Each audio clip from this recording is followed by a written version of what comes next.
Hello class 11 students, welcome to online classes of Neeraj Vajpayee international school. आज का हमारा topic है डिफरेंशिएशन। आप ये सोच रहे होंगे कि ये कौन से चैप्टर का टॉपिक है।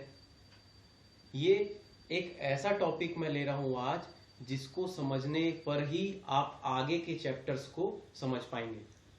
हमने पिछले हफ्ते के सेशन में, पिछले हफ्ते की जो क्लास थी उसमें चैप्टर 2 को कंप्लीट कर लिए हैं और अब आगे बढ़ेंगे हम लोग काइनेमेटिक्स में, मतलब मोशन इन वन प्लेन में।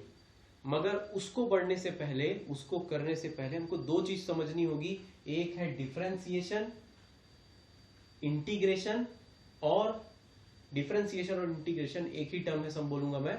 डिफरेंशिएशन, इंटीग्रेशन और एक रहेगा वेक्टर।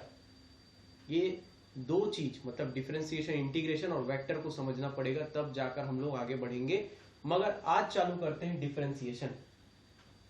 ये डिफरेंशिएशन क्या है और इसका क्या काम है, कहां पे अप्लाई होगा और क्या होगा इसके अंदर, ये चीज आप समझेंगे। मैं कोशिश करूंगा कि एक दिन में हो जाए। अगर ये थोड़ा लंबा जाएगा तो इसे मैं 2 लेक्चर्स में कंप्लीट करना चाहूंगा। मोस्ट प्रोबेबली ये 2 लेक्चर्स में कंप्लीट होगा। तो आज देखते हैं डिफरेंशिएशन क्या है। डिफरेंशिएशन जानने से पहले अभी तक जो हमने जाना है वो है फिजिकल क्वांटिटी। फिजिकल क्वांटिटी क्या था? ये फिजिकल क्वांटिटी हमने जाना कि ऐसी चीजें जिसको हम मेजर कर सकें। तो पहला तो था फंडामेंटल क्वांटिटी, दूसरा था डिराइव्ड क्वांटिटीज। तो फिजिकल क्वांटिटीज एक ऐसी क्वांटिटीज थी, ऐसी चीजें थी जिसको हम फिजिक्स में मेजर कर सकते हैं। और जब हम कोई चीज को मेजर कर रहे हैं तो उसमें एक पैटर्न देखते हैं हम कि कोई भी फिजिकल क्वांटिटी अक्सर 2 प्रकार से हम बिहेव करती है। 2 प्रकार की उसमें खासियत रहती है। या तो वो कांस्टेंट होगी या तो वो वेरिएबल होगी। जस्ट एक एग्जांपल लेते हैं, स्पीड। स्पीड के एग्जांपल लेते हैं। मान लो मैं पॉइंट ए से पॉइंट बी में पहुंचना चाहता हूं। पॉइंट ए से पॉइंट बी, इसको आप कुछ भी समझ लीजिए, एक शहर से दूसरे शहर जाना चाहता हूं। तो अगर मैं यहां से यहां जाऊंगा तो आप देखेंगे 2 तरीके से जा सकते हो। या तो मैं 50 किलोमीटर पर आवर की स्पीड से गाड़ी चलाते रहूं और उतनी ही स्पीड को मेंटेन करके रखूं और पहुंच जाऊं, तो मैं बोलूंगा कि मेरी वहां पे स्पीड कांस्टेंट थी। और अगर मैं अपनी स्पीड को कुछ देर 50 किलोमीटर रखा, फिर कुछ देर 80 किलोमीटर, फिर कुछ देर 20 किलोमीटर, तो चेंज हो रही है। चेंज होना मतलब वेरिएबल। तो पहला जो केस था उसमें मैंने कांस्टेंट स्पीड से गया, दूसरे केस में मैंने वेरिएबल स्पीड से गया। कांस्टेंट स्पीड में जब गया तो कोई बात नहीं, बहुत आसान वाली बात है। मगर क्या रियल लाइफ में हर चीज कांस्टेंट स्पीड से होती है? क्या कांस्टेंट वैल्यू से होती है? नहीं।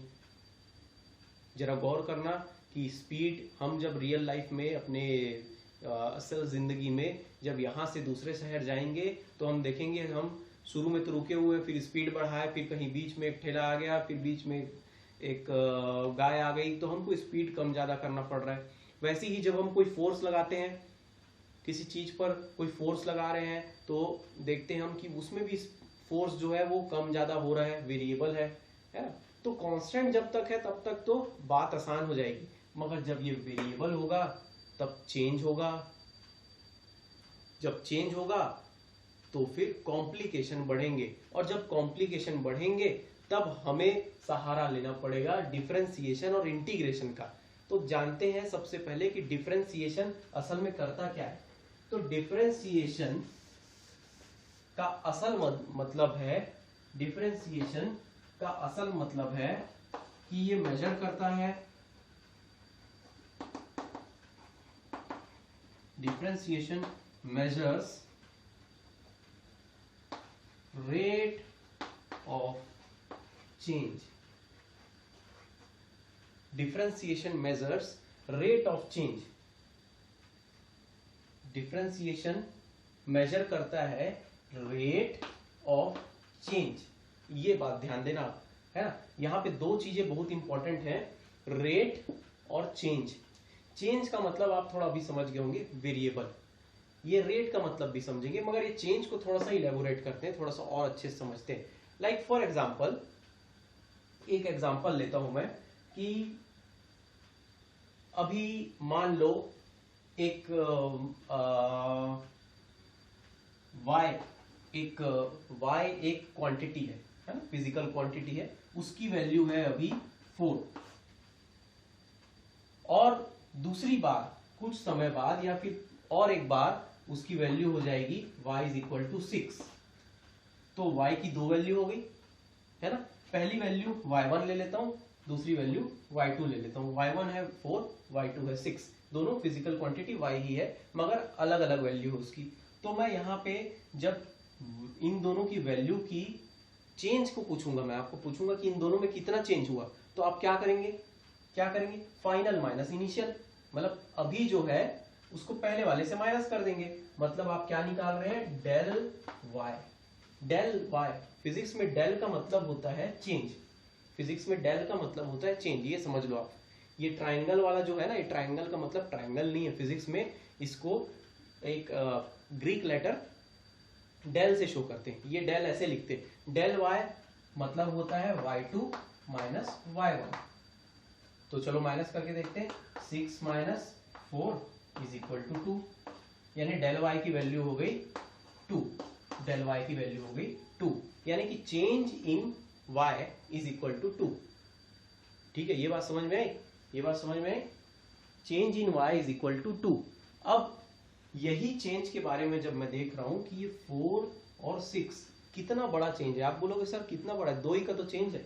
नहीं, जब मैं इस चेंज को देख रहा हूं तो मुझे पता चल रहा है कि मैं इसको महसूस कर सकता हूं, मैं इतने चेंज को मेजर कर सकता हूं। मेजर की नहीं बोलना चाहिए, मैं इस चेंज को पॉइंट आउट कर सकता हूं बहुत आसानी से।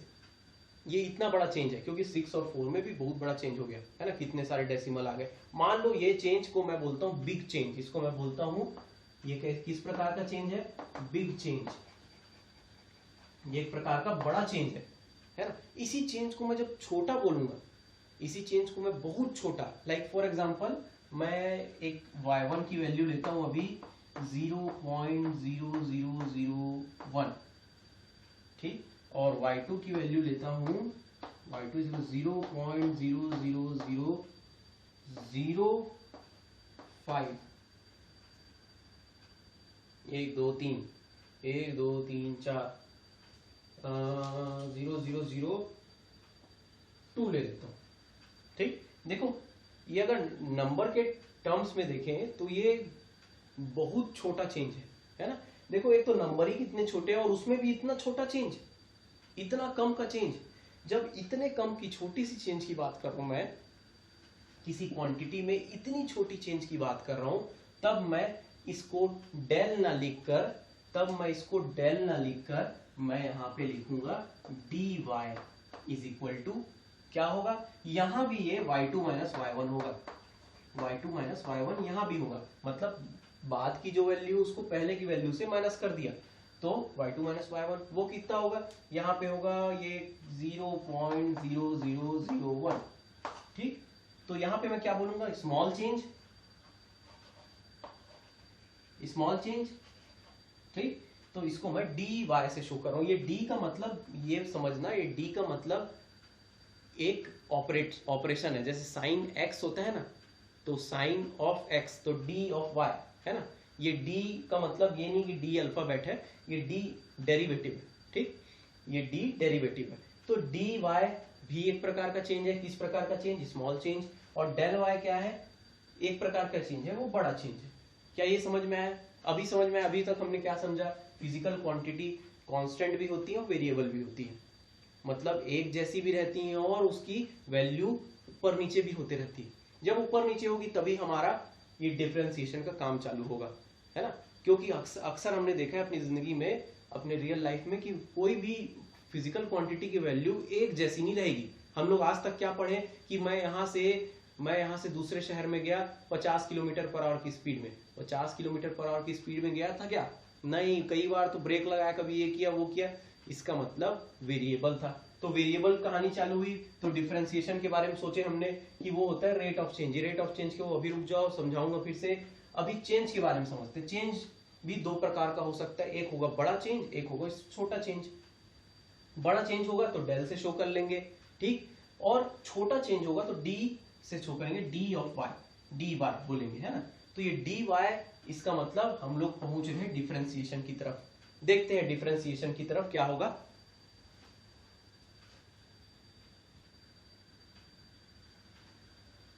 तो अभी हमने समझा कि डिफरेंशिएशन होता है, differentiation is measure of rate of change, ठीक।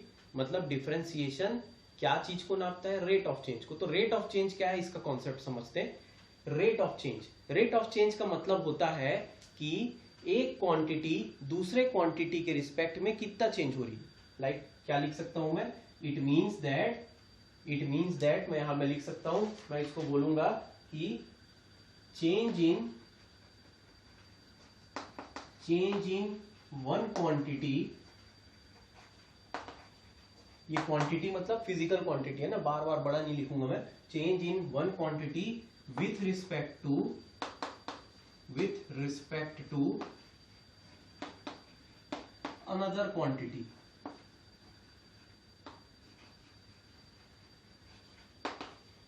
ठीक, अभी देखो चेंज का मतलब अभी समझ गए हम, छोटा चेंज बड़ा change, del Y D Y, है ना। तो अब रेट ऑफ चेंज को समझो, ठीक। रेट ऑफ चेंज का मतलब होता है चेंज हो रहा है मगर वो किसी की रिस्पेक्ट में हो रहा है, किसी के सम्मान देने के वाले रिस्पेक्ट में नहीं, किसी के आधार, किसी को आधार पे रखते हुए। एग्जांपल लेते हैं, एक डिस्टेंस ट्रेवल किया गया 5 मीटर का, कितने टाइम में, 2 सेकंड में, ठीक। 5 मीटर 2 सेकंड में डिस्टेंस ट्रेवल हुआ, 5 मीटर 2 सेकंड में डिस्टेंस ट्रेवल हुआ, इसका मतलब स्पीड हो गई 5/2 यानी कि 2.5 मीटर पर सेकंड। हुई बात। डिस्टेंस ट्रेवल हो रहा है किसके रिस्पेक्ट में, टाइम के रिस्पेक्ट में, यानी कि वन क्वांटिटी चेंज हो रही है दूसरे क्वांटिटी के रिस्पेक्ट में, दूसरे क्वांटिटी के आधार पे, है ना। यानी कि कितना दूरी तय हो रहा है, कितने समय में, कितना डिस्टेंस ट्रेवल हो रहा है कितने टाइम में, यानी कि एक क्वांटिटी दूसरे क्वांटिटी के रिस्पेक्ट में आप कंपेयर कर रहे हो, और वही चीज कहलाती है रेट ऑफ चेंज। चेंज हो रहा है मगर किसी चीज के रिस्पेक्ट में, किसी चीज को आप उससे कंपेयर कर रहे हो, वहां पे आधार मानकर कर रहे हो चेंज को, ठीक। तो देखो चेंज इन वन क्वांटिटी, मान लो चेंज इन, पहली क्वांटिटी को मैं मानता हूं y और दूसरी क्वांटिटी को मानता हूं x, तो change in y upon change in x, ठीक है। ये बात, यही बात हुई, यही तो बोल रहा हूं रेट ऑफ चेंज। तो मान लो ये चेंज बहुत छोटा है, मान लो ये चेंज बहुत छोटा है, इतना छोटा, कितना छोटा बोलोगे तो कितना छोटा आप सोच सकते हैं, उतना छोटा, इतना छोटा चेंज हो रहा है ये। तो मैं इसको dy अपॉन dx लिखूंगा, change in y dy, change in x dx, तो ये बन गया dy बाई dx। क्या ये बात समझ में, dy बाई dx हुआ, है ना। अब ये मत सोचना, कभी भी ये मत सोचना कि ये डी कैंसिल हो जाएगा और y अपॉन x बचेगा, है ना, ये मत सोचना बस क्योंकि ऐसा होता है। एक मेरा दोस्त था जो मैथ्स लिया था और 11th क्लास में यही बात हुई थी, मैंने आपसे शायद ये शेयर भी किया था कि ऐसा था, है ना, sine x upon cos x था, तो उसने क्या किया, x कैंसिल और बचा साइन अपॉन कॉस। ऐसा नहीं करना है ना, वैसा ही यहाँ भी नहीं होगा, ऐसा नहीं होगा, वरना वीडियो में बताया करके हो जाएगा, नहीं ऐसा नहीं होगा कि डी कैंसिल हो जाएगा, ऐसा नहीं होगा, है ना। ये डी क्या है, एक ऑपरेशन है ना, D Y upon D X, इसमें डी कैंसिल नहीं होगा। इसका मतलब क्या होगा, इसका मतलब क्या हुआ, चेंज इन y dy और चेंज इन x dx। मगर इस टोटल का मतलब हुआ, इस पूरे का मतलब हुआ कि आपने y को x के रिस्पेक्ट में डिफरेंशिएट किया, आपने y को x के रिस्पेक्ट में डिफरेंशिएट किया। सर ये कैसे हो गया, ये कैसे हो गया? इसका मतलब ये हुआ कि आपने y को, यानी कि y जो है अपनी क्वांटिटी है, उसको आपने x के रिस्पेक्ट में डिफरेंशिएट किया। का मतलब ये हुआ थोड़ा सा जो चेंज हुआ है उसको आपने यहाँ पे ऑब्जर्व किया। थोड़ा सा चेंज किसमें? y में। थोड़ा सा चेंज किसमें? y में, x के रिस्पेक्ट में। बात समझ में? क्या है बात समझ में? अब अभी दिमाग में ये आता है, सर ये चेंज वाले को हम लोग क्यों पढ़ रहे हैं? आप देखेंगे आगे जाकर मतलब अब से 11वीं में आपने साइंस लिया है तो आपको आगे पता चलेगा कि फिजिक्स और केमिस्ट्री में दोनों जगह आपको डिफरेंशिएशन पढ़ना पड़ेगा, है ना। और मैथ्स वाले तो बिल्कुल डिफरेंशिएशन को एज अ रेगुलर कोर्स पढ़ेंगे। बायो वाले के दिमाग में अक्सर रहता है मैंने बायो लिया है तो मैं मैथ्स क्यों पढ़ूं। अभी देखेंगे थोड़ा सा इसमें मैथमेटिकल चीज है, मगर ये मैथ्स का पार्ट नहीं है बोलूंगा। मैथ्स का पार्ट मैथ्स में होगा, मैथ्स वाले इसको अलग से पढ़ेंगे और बहुत गहराई से पढ़ने वाले, मगर बायो वालों को भी ये समझना जरूरी है क्योंकि फिजिक्स और केमिस्ट्री दोनों में ये काम आने वाला है। केमिस्ट्री में बताएगा भी नहीं कोई, फिजिक्स में बता रहा हूं मैं इसे, मगर केमिस्ट्री में कई डिफरेंशिएशन के बारे में नहीं बताने वाला, और स्पेशली मैथ्स में तो क्यों ये नहीं बताने वाले डिफरेंशिएशन कहाँ यूज होगा। तो ये फिजिक्स की क्लास बहुत इंपॉर्टेंट है आज जो मैं बता रहा हूँ डिफरेंशिएशन के बारे में। अभी तक क्या जाना आपने? फिजिकल क्वांटिटी वेरिएबल भी होती है, कांस्टेंट होती है। वेरिएबल होती है तब आता है काम हमारा चेंज हो रहा है तो किस प्रकार का है? बड़ा है कि छोटा है? बड़ा है तो आप उसको कैलकुलेट कर सकते हैं। छोटे वाले को कैलकुलेट करने का एक अलग मजा है। क्या मजा है देखेंगे अभी आगे जाकर समझ में आएगा। मगर वो क्या कैलकुलेट करता है? डिफरेंशिएशन रेट ऑफ चेंज, यानी एक क्वांटिटी को दूसरे क्वांटिटी के रिस्पेक्ट में कंपेयर करके जो चेंज हो रहा है उसको कैलकुलेट करता है। तो change in y upon change in x compare, यानी dy बाय dx, यही वैल्यू होती है dy बाय dx की। ठीक, अभी और अच्छे से समझ में आएगा जब हम इसको समझेंगे ग्राफ के थ्रू।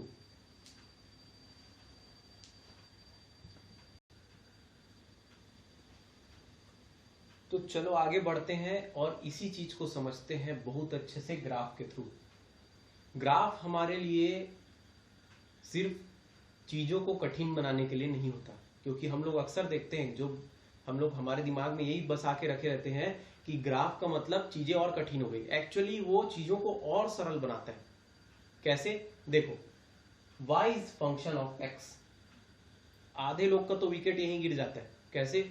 ये क्या हो रहा है करके, है ना। क्योंकि अभी तक तो पढ़े थे मैथ्स में कि plus minus subtraction addition multiplication division LCM HCF, और ये कहां से ये वाला चीज आ गया एक्स वाई वाला। नहीं, ये असल में वेरिएबल का खेल है। क्या बोल रहा है? एक क्वांटिटी है वो दूसरे क्वांटिटी पे डिपेंड करती है। एक फिजिकल क्वांटिटी है जो नापी जा सकती है, वो दूसरे चीजों पे डिपेंड करती है, दूसरे एक फिजिकल क्वांटिटी पे डिपेंड करती है। ये बहुत आसान है। लाइक फॉर एग्जांपल मैं अभी एक फॉर्मूला बोलूंगा कि मान लो मैं बोलता हूं कि स्पीड जो है वो टाइम पे डिपेंड करता है। मान जाओगे बात को? हाँ मानते हैं, क्योंकि हमको मालूम है speed is equal to distance upon time. तो टाइम कम ज्यादा होगा तो स्पीड भी कम ज्यादा होगा कि नहीं? हाँ, तो यानी कि इसी प्रकार से मैं यहां बोल सकता हूं, यहां पे s is function of t बोल सकता हूं। यहां पे s is function of t। Function का मतलब क्या हुआ? फंक्शन का मतलब वही हुआ वो शादी को फंक्शन का वही नहीं। यहाँ पे फंक्शन का मतलब होता है मैथ्स में कि इसकी वैल्यू t की वैल्यू चेंज होगी तो इसकी भी वैल्यू चेंज होगी। इसकी कोई वैल्यू रखूंगा तो इसकी भी कोई वैल्यू मिलती जाएगी मुझे। और ग्राफ में अक्सर में हमने वही काम करते हैं। हम लोग ग्राफ में क्या काम करते हैं? एक की वैल्यू को बढ़ाते जाते हैं, दूसरे की वैल्यू मिलते जाती है।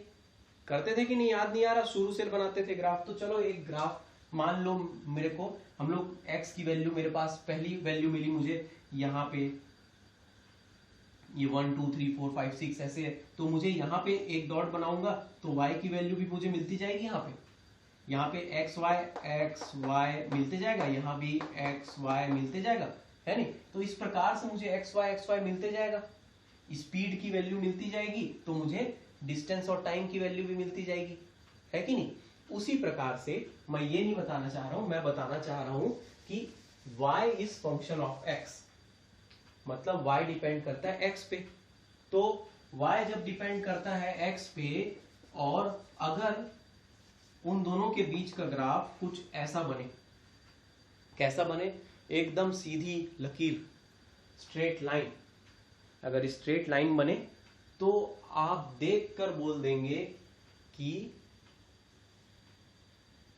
ये कांस्टेंट वैल्यू है इसकी, है ना। ये जो सीधी लकीर जो शो कर रही है, इसका मतलब है कि इसका स्लोप कांस्टेंट है। अब ये स्लोप क्या है, ये बात ध्यान देते हैं, ये स्लोप क्या है इस पे ध्यान देते हैं हम, क्योंकि ये बहुत इंपॉर्टेंट टर्म है भाई, ये डिफरेंशिएशन से रिलेटेड ही है स्लोप। स्लोप का सही और आसान मतलब होता है ढलान। क्या ये बात समझ में आई? ढलान मतलब, है ना, छत्तीसगढ़ी में भी बोलते हैं और हिंदी में भी बोलते हैं, है ना। ढलान का मतलब होता है, अगर मैं यहाँ पे कार को लुढ़काऊं, बिल्कुल सही ढलान है इसका, है ना, बिल्कुल सीधे सीधी रेखा है, बिल्कुल सही ढलान है ना। यानी स्लोप कांस्टेंट है। क्या है यहाँ पे? स्लोप कांस्टेंट है। देख के समझ में आ रहा है, स्लोप कांस्टेंट है मतलब बिल्कुल सीधी लकीर है और एक स्लोप है उसमें। देखो ये स्लोप जो है वो किस पे डिपेंड करेगा, ये जो ढलान है वो किस पे डिपेंड करेगा, ये एंगल थीटा पे। ये जितना ज्यादा, अगर ये सीधी लकीर है तब की बात कर रहा हूं मैं, अगर ये जितना ज्यादा है उतना ज्यादा स्लोप मिलेगा, और जितना कम है उतना कम स्लोप मिलेगा मुझे। है ये बात सही? मगर ये स्लोप असल में है, ये थीटा पे तो डिपेंड करता है, मगर ये थीटा पे किस प्रकार से डिपेंड करता है? टेन थीटा पे। स्लोप को हम टेन थीटा के थ्रू नापते हैं। मैथ्स वाले लोग तो इसको 9वीं या 10वीं, अरे 9वीं 10वीं बायो वाले भी पढ़े और कॉमर्स वाले भी पढ़े, तो आप लोग इसको 10वीं में तो पढ़ ही चुके हैं कि स्लोप जो है वो टेन थीटा होता है ना। चलो, तो ये जो y और x के बीच का रिलेशन है ना, y और x रिलेटेड है एक दूसरे से, रिलेशन है, उसको मैं ग्राफ के थ्रू शो कर दिया, है ना। x की वैल्यू लगाते गया, y की वैल्यू लगाते गया, तो मेरे को एक स्ट्रेट लाइन मिली। यहाँ पे स्ट्रेट लाइन मिली तो मुझे पता चला कि यहाँ पे ये थीटा एंगल बना रहा है यहाँ पे, है ना। उसका टेन थीटा निकाला तो मेरे को स्लोप मिल गया, इसका ढलान मिल गया। वो ढलान असल में शो क्या करता है ना, चलो उसको देखते हैं। वो ढलान असल में शो क्या करता है, मैं मान लो दो वैल्यू लेता हूं, मैं एक यहां पर पॉइंट लेता हूं, तो यहां पर ये x थीटा को हटा देता हूं, यहां पर ऐसे देखूं और ऐसे देखूं, ऐसे देखूं और ऐसे देखूं, तो यहाँ y1 वैल्यू है और यहाँ x1 वैल्यू है, ठीक है। यहाँ y1 x की वैल्यू x1 है और यहाँ y की वैल्यू y1 है। और यहीं कुछ दूर में मैं एक और पॉइंट लेता हूं, वहां पर x2 वैल्यू है और यहां पर y2 वैल्यू है, ठीक। x2 x1 y2 y1, यानी कि ये जो पॉइंट है, यानी कि ये जो पॉइंट है इसका वैल्यू है x1, y1। दिख रहा है कुछ? दिख रहा है कुछ? छोटा छोटा दिख रहा होगा, मगर समझना है इसको। इस पॉइंट का, पॉइंट ए बोल देता हूं मैं इसको, पॉइंट ए बोल देता हूं। चलो इसको थोड़ा बड़ा बनाता हूं मैं ताकि समझ में आए, इसको थोड़ा बड़ा बनाता हूं, ठीक। ये y, ये x, ये स्ट्रेट लाइन मिली। इन दोनों के बीच का रिलेशन को जब देखें हम लोग, तो स्ट्रेट लाइन मिली, तो यहाँ पे थीटा बना के रखता हूं, और यहाँ पर x1 और यहाँ पर ये स्केल के थ्रू मैंने करके देखा, x2, यहाँ पर y1 y2, है ना। इसकी सही में कोई वैल्यू होगी 2, 5 ऐसा सब कुछ होगा ग्राफ में, हम लोग के लिए वो चलो वेरिएबल कुछ भी लगा देते हैं, उसकी वैल्यू बाद में देखेंगे। तो ये पॉइंट को मैं बोल रहा हूं A, जिसकी वैल्यू है 1 x1 y1, ये है B x2 y2, ठीक। x2 y2 x1 y1, ठीक। अब देखो मैं यहाँ पे आपको स्लोप के बारे में बता रहा हूं। स्लोप का असल में मतलब होता है इन दो पॉइंट पे कहीं भी मेरे को स्लोप पता करना है, स्लोप पता करना है, तो असल में क्या करूंगा, मैं एक टेंजेंट ड्रॉ करूंगा इस पॉइंट पे, टेंजेंट ड्रॉ करूंगा, है ना। मैं क्या करूंगा, एक टेंजेंट ड्रॉ करूंगा और उसका एंगल मैं किसी एक के रिस्पेक्ट में नापूंगा। मतलब ये समझ लो टेंजेंट का मतलब क्या होता था, याद है? सर्कल का एक टेंजेंट क्या होता है? एक ऐसी लाइन जो सर्कल को किसी एक पॉइंट पे टच करके निकल जाए, एक पॉइंट पे एक सर्कल को टच करके निकल जाए, उसको हम लोग बोलते थे। तो ये लाइन जो होगी वो टेंजेंट होगी। तो सर्कल का ही टेंजेंट नहीं होता, हर चीज का टेंजेंट बना सकते हैं हम लोग। तो एक ये लाइन है, इसका मैं टेंजेंट बनाऊंगा तो वो बिल्कुल इसी लाइन से गुजरेगा, इसी लाइन से गुजरेगा। अब उसका ये लाइन है ना, और इसी का टेंजेंट बना रहा हूं तो इसी से कोइंसाइड होके गुजरेगा वो, और उसका एंगल नापूंगा मैं जब हॉरिजॉन्टल से, तो जितना एंगल इस लाइन का है उतना ही एंगल इसका भी होगा, टेंजेंट का भी होगा। थीटा यहाँ भी है, यहाँ भी नापूंगा मैं, यहाँ भी नापूंगा तो यहाँ भी मेरे को थीटा मिलेगा। तो देखो इस लाइन में हर जगह टेंजेंट का एंगल हॉरिजॉन्टल से थीटा है, यानी टेन थीटा की वैल्यू हर जगह कांस्टेंट है, यानी कि स्लोप हर जगह कांस्टेंट है। यस, स्लोप हर जगह यहाँ पे कांस्टेंट है। क्यों? क्योंकि x और y के बीच का रिलेशन यहाँ पे एक स्ट्रेट लाइन मिल रहा है। ठीक, अब देखो इसको नापने के लिए मैं यहाँ पे क्या बोलूंगा, मान लो मुझे टेन थीटा कितना होता है, पंडित बद्री प्रसाद हाय हाय बेचारा, ये क्या बोल दिया मैंने, टेन थीटा होता है perpendicular upon base, Pandit Badri Prasad P, हाय हाय बेचारा बी, पी अपॉन बी। ठीक, tan theta P upon B, perpendicular upon base, यानी कि परपेंडिकुलर अपॉन बेस। अब देखो इसमें कहा परपेंडिकुलर और बेस, तो चलो ए बी सी क्या एक ट्राइंगल बन रहा है, राइट एंगल ट्राइंगल बन रहा है अगर इसके बारे में सोचूं मैं तो। ठीक, अब देखो इस राइट एंगल ट्राइंगल में थीटा यहाँ पे है, तो टेन थीटा कितना होगा, परपेंडिकुलर यानी कि बी सी अपॉन बेस ए सी होगा। देखो ए बी सी ट्राइंगल में बी सी अपॉन ए सी होगा। अब देखो बी सी अपॉन ए सी में से ये पूरे की वैल्यू देखो, ये हाइट को देखो, ये y2 है ना, y2 यहां तक है, यानी कि यहां से लेके यहां तक, ओरिजिन से लेके y2 है, यानी कि इस ये पूरा यहां तक y2 है, और ये यहां तक y1 है ना, यहां तक y1 है, यहां तक y2 है। तो इतना लेंथ कितना होगा, यहां b से c क्या होगा, y2 माइनस y1 होगा। गलत बोल रहा हूं तो ध्यान देना, y2 माइनस y1 होगा, और सही बोल रहा हूं तो और अच्छे से ध्यान देना कि y2 माइनस y1 होगा bc। वैसे ही ac क्या होगा, x2 minus x1, x2 minus x1। कैसे, देखो यहां तक x2 है, यहां तक y1 है, तो इतना क्या होगा, x2 माइनस x1। देखो अब देखो ध्यान देना, यहाँ पे ये y2 माइनस y1 एक प्रकार का y की वैल्यू में चेंज है, और x2 माइनस x1 क्या है, एक प्रकार के x की वैल्यू में चेंज है ना। यानी कि यहाँ पे हो क्या रहा है, change of y upon change of x, change of x, change of y upon change of x हो रहा है। मैंने यहाँ पे ये जो चेंज हुआ है उसको डेल लिखा है, del y upon del x, जो कि टेन थीटा के बराबर है, स्लोप के बराबर है। क्योंकि ये जो चेंज है ये बहुत बड़ा चेंज है ना। कैसे, देख के ही हम लोग को दिख जा रहा है, देख के ही समझ में आ रहा है कि ये बहुत बड़ा चेंज है ना। ग्राफ में हम लोग इसको गौर से देख पा रहे हैं, बहुत बड़ा चेंज है, इसलिए मैंने डेल लिखा उसको। अगर यही चेंज स्मॉल होता, अगर यही चेंज स्मॉल होता तो हम यहाँ पे उसको d लिखते, dy बाई dx, मगर यहाँ पे उसका कोई मतलब नहीं है। कहाँ पे मतलब है अभी देखते हैं, जब ये y और x एक स्ट्रेट लाइन नहीं देगा मगर एक ऐसा रिलेशन देगा जो बिल्कुल कांस्टेंट नहीं है। चलिए देखते हैं।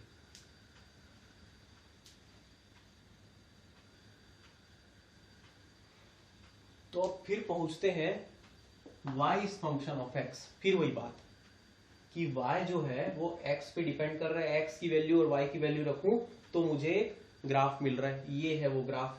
मगर ये ग्राफ देख के लग रहा है कि इसका ढलान सेम नहीं है क्या, ढलान सेम नहीं है। देख के लग रहा है ना ढलान सेम नहीं, क्यों, क्योंकि इसका स्लोप जो हम ढलान बोलते हैं वो अलग है।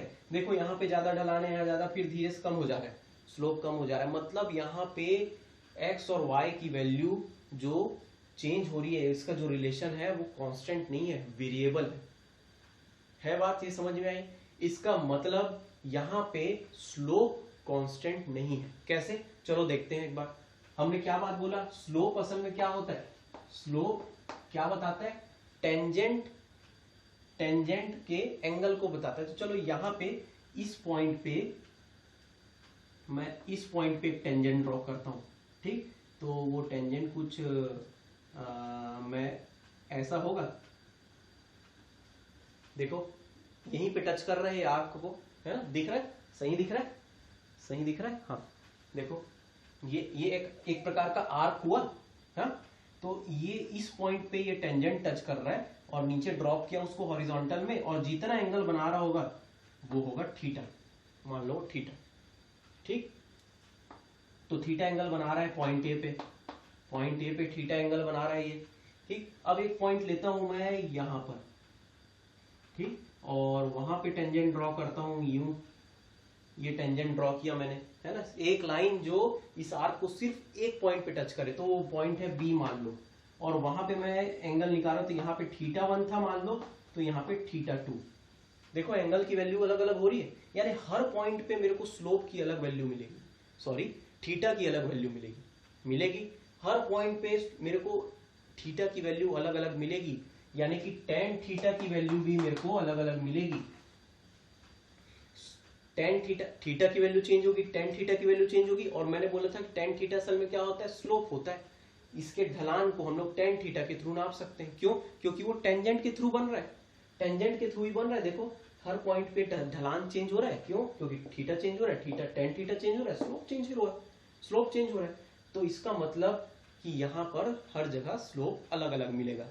तो जब आपको इस प्रकार का स्लोप अलग अलग मिले, मतलब एक प्रकार का वेरिएबल स्लोप मिल रहा है, आप बोलोगे, यानी कि ये दोनों क्वांटिटी को मिलाकर जो क्वांटिटी बन रही होगी, डिराइव्ड क्वांटिटी बन रही होगी, है ना, वो वेरिएबल है। मैं क्या बोल रहा हूं, इस पे ध्यान देना। मैं बोल रहा हूं कि ये इन दोनों क्वांटिटी को मिलाकर जो क्वांटिटी बन रही होगी वो क्या है? वेरिएबल है, चेंज हो रही है ना? तो चेंज हो रही है, तो हम इस केस में उसको कैसे नापेंगे, कैसे कैलकुलेट करेंगे? तो हम लोग किसी एक पॉइंट पे, किसी एक जगह पर, मान लो मुझे बी पॉइंट पे उसकी वैल्यू नापनी है, किसकी? मान लो फॉर एग्जांपल अभी के लिए ये डिस्टेंस है और ये है टाइम। डिस्टेंस अपॉन टाइम क्या होता है? स्पीड होता है। तो मान लो मुझे बी पॉइंट पे स्पीड पता करना है, क्योंकि यहां पे तो हर जगह स्पीड चेंज हो रही है भाई, हर जगह स्पीड चेंज हो रही है। तो बी पॉइंट पे, एक किसी पॉइंट पे मुझे स्पीड पता करना है, मान लो स्पीड पता करना है, तो मैं वहां पे क्या करूंगा? स्पीड अपॉन टाइम कर दूंगा। मगर यहाँ पे तो हर जगह चेंज हो रहा है, तो मैं क्या करूंगा? इसी समय का यहाँ का स्पीड और यहाँ का टाइम, यहाँ का डिस्टेंस और यहाँ का टाइम को रखूंगा। मैं यहाँ से टाइम की वैल्यू ले लूंगा, यहाँ से डिस्टेंस की वैल्यू ले लूंगा, तो मुझे इस पॉइंट का स्पीड पता चल जाएगा। इसको बोलते हैं हम लोग इंस्टेंटेनियस स्पीड, उस समय के उसी क्षण का स्पीड कितना है ना? और असल में ये कैसे पता चलेगा आपको? यहाँ पे ग्राफ के थ्रू तो पता चल जा रहा है, ग्राफ के थ्रू तो आपको पता चल जा रहा है, मगर अगर ये रियल लाइफ में, मान लो मैं बोलूंगा कि आप एक शहर से दूसरे शहर में जा रहे हैं, तो दूसरे शहर में उसके बीच में एक चौक पड़ा, वहां पे आपकी कितनी स्पीड थी, तो बताओ कैसे करोगे आप तो वहां पे देखे नहीं थे अपनी स्पीड को, अगर देख लिए रहते तो बताते। ऐसे क्षण में हम लोगों को क्या करना पड़ेगा? एक छोटा सा चेंज को हम लोग को गौर करना पड़ेगा, और उस पॉइंट पे हम लोगों को स्पीड बताना पड़ेगा। लाइक फॉर एग्जांपल मैं इसी चीज को अब बताना चाहता हूं चेंज के through, like for example differentiation के थ्रू। कैसे उसको रिलेट करते हैं, देखो मान लो अब मुझे यहाँ पे a की वैल्यू है x1 y1, वही पुरानी वाली बात, और b की वैल्यू है x2 y2, ठीक? और ये दोनों में से अभी मुझे मालूम है कि इस जगह में मुझे क्या करना है? अब मुझे यहाँ पे टेन थीटा स्लोप की वैल्यू पता करनी है। तो इस इतने बड़े गैप में मैं देख रहा हूं कि tan थीटा की वैल्यू बार बार चेंज हो रही है ना। तो अगर मैं इस ए और बी को दूर दूर ना रखकर एकदम पास रख दूं, कितना पास, एकदम इतना पास कि बस वो ए और बी एक दूसरे के ऊपर कोइंसाइड कर जाए, इतना छोटा, मतलब एकदम छोटा कर दूं, तो मैं इस पॉइंट को आगे खसकाता हूं, एकदम खसकाता हूं और बी को यहां ले आता हूं। आपको दिखाने के लिए मैं ए को यहां ले आता हूं, ए को मैं यहां ले आया, ठीक है, एकदम छोटा ले लिया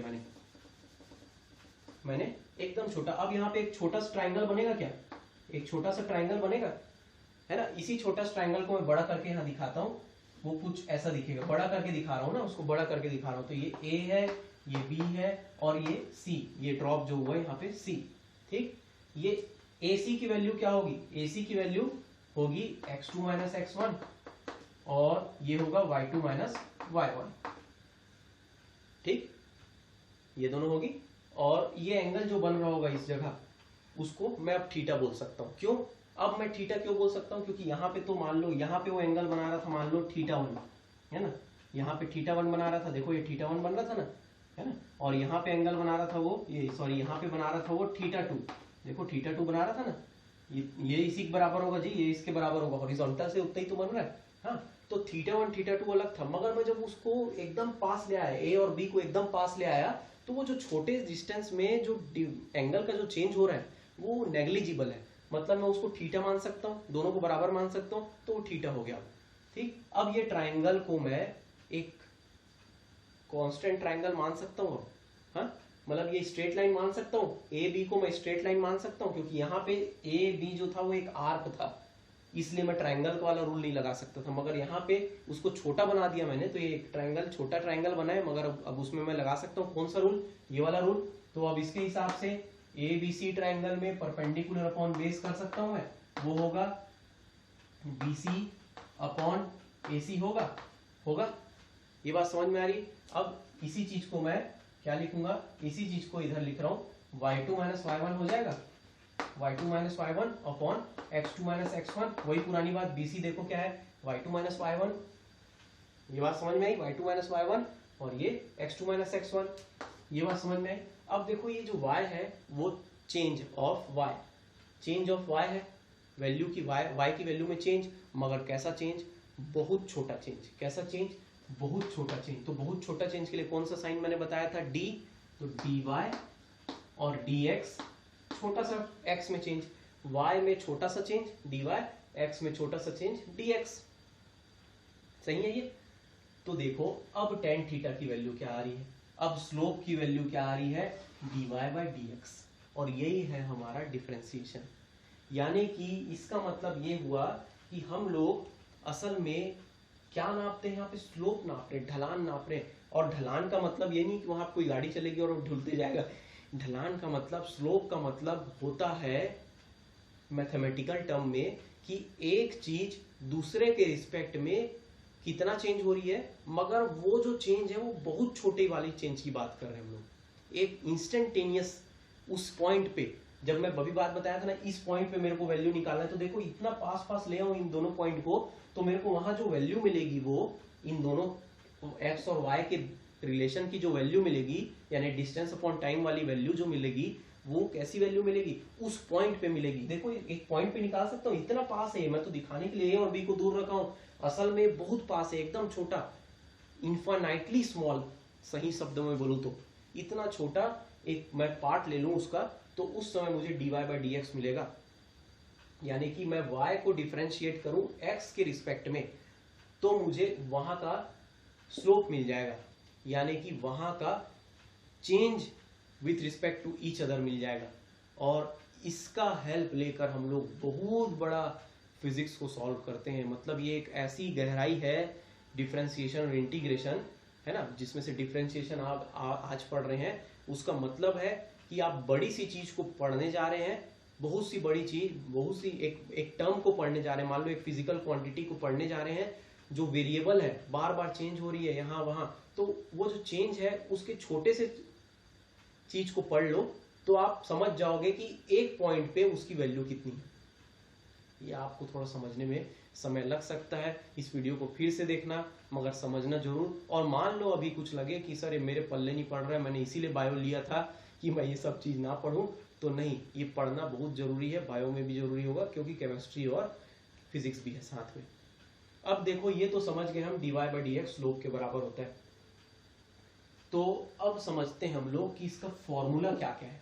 आज हम लोग थोड़ा सा फॉर्मूला देखेंगे और सेकेंड सेशन में हम लोग और भी फॉर्मूले देखेंगे। आज के लिए चलो इसके फॉर्मूले देखते हैं।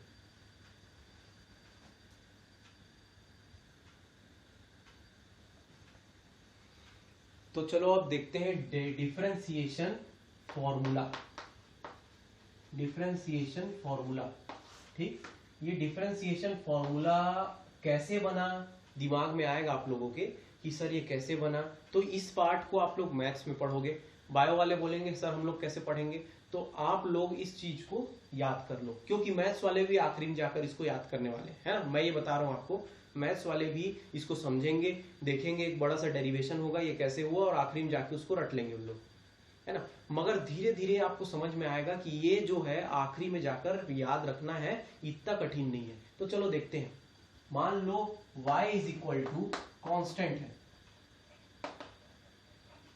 ये कैसा हुआ भाई, जैसे y is equal to 5, value constant है ना, एक प्रकार का कांस्टेंट वैल्यू। तो जब ऐसा है तो dy बाई डी एक्स, मतलब इस y को मैं x के रिस्पेक्ट में जब डिफरेंशिएट करूंगा, बात को ध्यान देना, इस y को मैं x के रिस्पेक्ट में डिफरेंशिएट करूंगा, इसका मतलब क्या कर रहा हूं, dy by D x of 5 कर रहा हूं मैं, कर रहा हूं नहीं, ये D by D X Y की वैल्यू 5 है बोल दिया मान लो यहाँ पे। तो ये क्या हो जाएगा, कोई भी कांस्टेंट का जब हम लोग डिफरेंशिएशन करते हैं तो उसकी वैल्यू आती है 0, उसकी वैल्यू आती है 0। क्या ये बात समझ में आई? ये है पहला चीज आसान सा, ये है पहला चीज आसान सा, ये याद रहेगा, है ना। ये आसान सी चीज हो गई कि पहला कोई भी कांस्टेंट को हम लोग डिफरेंशिएट करेंगे तो वो 0 हो जाएगा। दूसरा देखते हैं, y is equal to x to the power n है। देख लेते हैं, एग्जांपल भी देखेंगे। y is equal to x to the power n है ना। तब differentiation x dy upon dx हो जाएगा, क्या हो जाएगा, dy by D x of x to the power n। देखो dy बाई डी एक्स क्या होगा, x की y की वैल्यू रख दो, y की वैल्यू रख दिया, क्या है, x to the power n, x to the power n रख दिया। चलो आगे बढ़ता हूं, तो ये हो जाएगा, असल में फॉर्मूला है n into x to the power n minus 1। ये याद रखना, n इंटू, यानी क्या करो, ये n को बाहर ले आओ, है ना, ये n को सामने ले आओ, into x to the power n में माइनस 1 कर दो, तो n में माइनस 1 रहेगा। फॉर्मूला याद, ये वाला रहेगा, ये वाला फॉर्मूला याद। हाँ, ये फॉर्मूला उतना कठिन नहीं है, एग्जाम्पल के थ्रू देखते हैं। फॉर एग्जाम्पल, है ना, एग्जाम्पल 1 लेता हूं। देखो एग्जाम्पल 1 में कि y इज इक्वल टू मान लो x स्क्वायर है, तो dy बाई डी एक्स क्या होने वाला है, dy बाई डी एक्स होने वाला है, dy बाई डी एक्स हो जाएगा d by D x of x square, ठीक है। तो मैं इसको फॉर्मूले के हिसाब से क्या लिखूंगा, 2 को सबसे पहले लिखूंगा, 2 को, है ना, क्योंकि n की वैल्यू 2 है यहाँ पे। देखो n की वैल्यू 2 है, तो 2 लिखा, और उसके बाद into x to the power 2 minus 1। देखो n माइनस 1 है, 2 माइनस 1 हुआ, तो ये कितना हो जाएगा, 2 into x to the power 1, है ना। 2 माइनस 1 1, यानी x to the power 1। X to the power 1 का मतलब नहीं भी लिखोगे चल जाएगा, यानी कि आंसर क्या आया, 2x, आंसर आया 2x। समझ में आई बात। एक क्वेश्चन और देखें, मान लो x, अभी मिटा ही देता हूं इसको, मान लो लिखे हो, नोट कर रहे हो, नोट भी करना है। मान लो ये है y is equal to x to the power 4, तो dy बाई डी एक्स निकालो बोल रहा है, तो dy बाई डी एक्स होगा dy by D x of x to the power 4। कैसे होगा, 4 को सबसे पहले लिखो n into x to the power 4 minus 1, ठीक, यानी कि 4x क्यूब। क्या सही लिखो, देखो 4 minus 1 3, 4x to the power 3, यानी 4x क्यूब, आंसर हो गया। है आसान है, आसान है, फॉर्मूले के थ्रू याद रखना है, आसान है। तो अब आगे बढ़ते हैं। अब इसी में देखो, एक वैसे तो ये कोई फॉर्मूला नहीं है, मगर मैं लिखवा दे रहा हूं, y is equal to x, चलो तीसरा मैं लिखा रहा हूँ अलग, होना तो चाहिए इसी में। y is equal to x का क्या डिफरेंशिएशन होना चाहिए? y is equal to x का dy बाई डी एक्स होगा, क्या होगा? d by D x of x। x के पावर में कुछ नहीं, मतलब क्या है? 1 है ना? तो इसके हिसाब से 1 into x to the power 1 minus 1, यानी कि 1 into x to the power 0। और किसी के भी पावर 0 होता है, मतलब वो क्या बन जाता है? वैल्यू क्या बन जाता है? 1 बन जाता है। 1 इंटू 1 क्या हुआ? 1। यानी कि मैं डायरेक्ट लिख सकता हूं dy by D x when y is equal to x, तो dy बाई डी एक्स क्या हो जाएगा? 1 हो जाएगा। जब y is equal to x होगा तो dy बाई डी एक्स, उसको एक बार डिफरेंशिएट करो, वो उसकी वैल्यू 1 दे देगा, उसकी वैल्यू 1 हो जाएगी। ठीक है, रट लेना इसको, थोड़ा सा जल्दी से याद हो जाएगा। ठीक, रटने वाला चीज फिजिक्स में होता नहीं बोलते हैं, मगर है तो ये थोड़ा सा मैथ्स का पार्ट, इसलिए मैं बोल रहा हूँ, याद रख लेना। ठीक, वैसे आप समझे हैं, है ना? आज का क्लास क्या है, मैं चाहता तो ये फॉर्मूला आपको दे देता, आप इसको याद कर लो तो भी समझ में आ जाता, मगर अभी देखो हम लोगों ने 40 मिनट बिता दिया है समझने के लिए कि डिफरेंशिएशन होता क्या है। डिफरेंशिएशन क्या था आप समझ गए हैं, तो ये चीजें बहुत आसानी से याद हो जाएंगी, है ना? तो अब चलो देखते हैं, मान लो ऐसा कभी आए कि y is equal to c into x to the power n। ये c क्या है? कांस्टेंट है। c क्या है? कांस्टेंट है ना? तो क्या होगा, एक एग्जांपल के थ्रू देखेंगे, समझ में आएगा। dy बाई डी एक्स हो जाएगा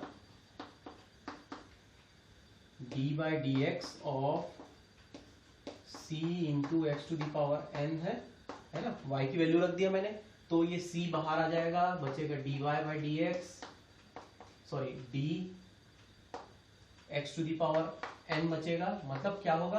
कांस्टेंट बाहर आ जाएगा। अब x to the power n की वैल्यू आप जानते हैं, यहाँ से x to the power n का डिफरेंशिएशन है ना ये, तो उसको वैसे ही कर दो, क्या हो जाएगा? c into n into x to the power n minus 1। क्या ये बात समझ में आई? मतलब क्या होगा, ये c जो है कांस्टेंट है, वो बाहर आ जाएगा, बाहर आ जाएगा और x to the power n ही बचेगा। चलो एक एग्जांपल के थ्रू समझते हैं इसको। क्या ये नोट कर लिए? क्या ये नोट कर लिए? ये नोट कर लिए हो तो मैं मिटा रहा हूं। वैसे मैं इसका नोट्स दूंगा और नोट्स के थ्रू आप लोग इसको टैली करना, मगर समझते समझते लिखने वालों की जय, है ना? मतलब उन लोग कभी इसको भूलेंगे नहीं। तो चलो एक एग्जांपल लेता हूँ इसी का, देखो y is equal to 5x square, तो dy बाई डी एक्स निकालेंगे इसका, तो dy बाई डी एक्स पूछ रहा है, dy बाई डी एक्स कितना है ना? या स्लोप कितना है, ऐसा पूछ देगा कुछ भी, है ना? तो dy बाई डी एक्स की वैल्यू यहाँ पे कैसे करेंगे हम? क्या करेंगे, d by D x of 5x square पूछ रहा है, तो 5 बाहर आ जाएगा, बचेगा d by D x of x square. तो x स्क्वायर का तो हम अभी देखे थे, क्या हो जाएगा? ये हो जाएगा 5 into 2 into x to the power 1। कैसे हुआ? 2 सामने आएगा, 2 minus 1, x to the power 2 minus 1 यानी 1, यानी कि 5 इंटू 2 10, 5.2 मत बता देना, हाँ 10x, वैल्यू आई 10x। क्या बात समझ में आई? कुछ क्वेश्चन दूंगा मैं, उसको करना भी। ठीक, चलो और देखते हैं, इसको मैं मिटा देता हूं।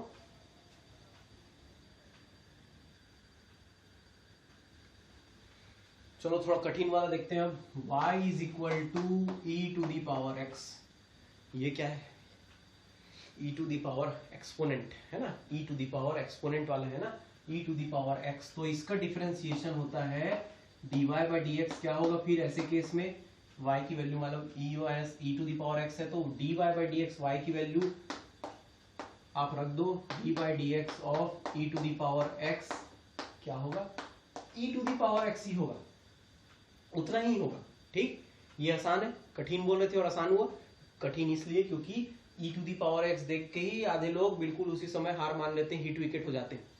मत घबराना, e to the power x वाला केस आएगा हमारे पास, है ना? देखना, अभी बायो वाले भी करेंगे इसको।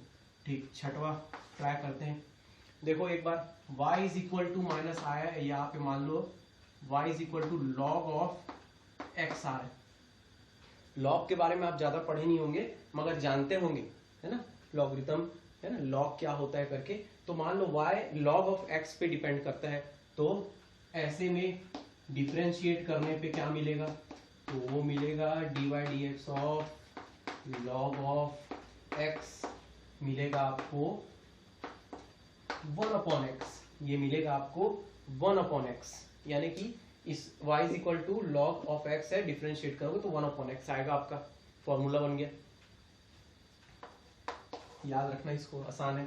फिर मान लो y is equal to a to the power x हो, ये a क्या है, एक कांस्टेंट है, जैसे 5 4 3 2 1 कोई भी वैल्यू न्यूमेरिकल वैल्यू ले लो, टू दी पावर x ऐसा कुछ हो, तो dy बाई dx क्या होगा, dy बाई dx होगा dy dx of a to the power x, और इस केस में ये बन जाएगा a to the power x into, इसमें बन जाएगा a to the power x into log of a to the power x into log of